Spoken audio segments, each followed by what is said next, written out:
be a bold stroke spot. Give me the broad outlines. I'm sitting in the audience. The lights go down. Capital logo comes up. Come on. Huh?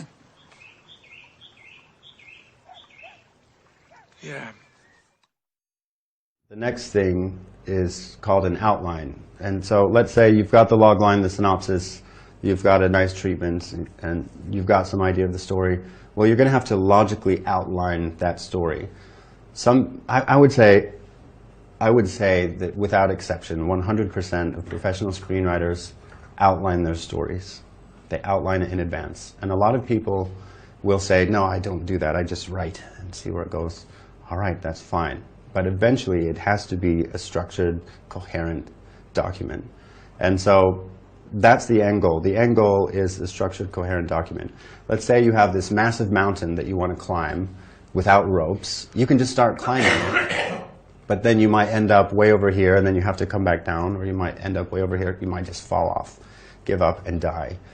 But if instead you outline, or you put a ladder, if you just imagine that the outline is your ladder. You put a ladder here, which leads to that ledge, and you put a ladder here. Why not climb a mountain that way? Why not outline the script in advance?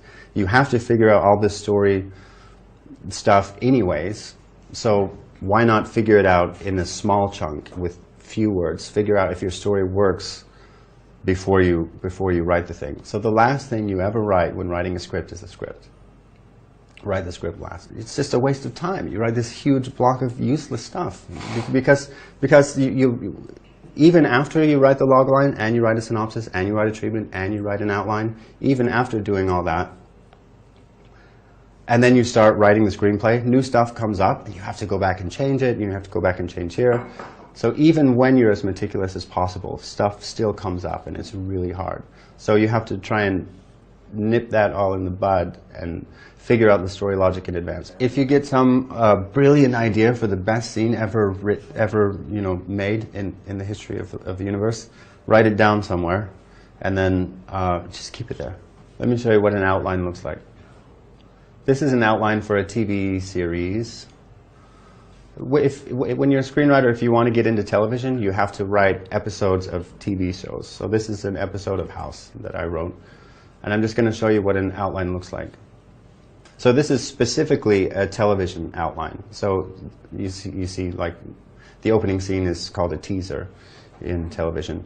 But you put the first scene, you put a number 1, and then you write what happens. You capitalize the names of people the first time they appear. And then you just continue in your mind from scene to scene. And you don't always know what the next scene is. Maybe it's easy to know your first scene and your last scene and your middle scene, and then you just sort of fill in scenes later, which I will talk to you about in the 3rd class on shaping the story and writing the story, is how do you come up with all these scenes? What if there's a gap in the story? And when I do that, I don't even use software. I use note cards and a pen. And there's a way of doing it non-linearly, where you think about characters and situations, you write it down, and then you just use your best guess. Maybe this happens in Act 3. Then you toss the card, and you keep thinking, maybe this happens in Act 2A. And then later you organize the cards and compile them. That's in a later class.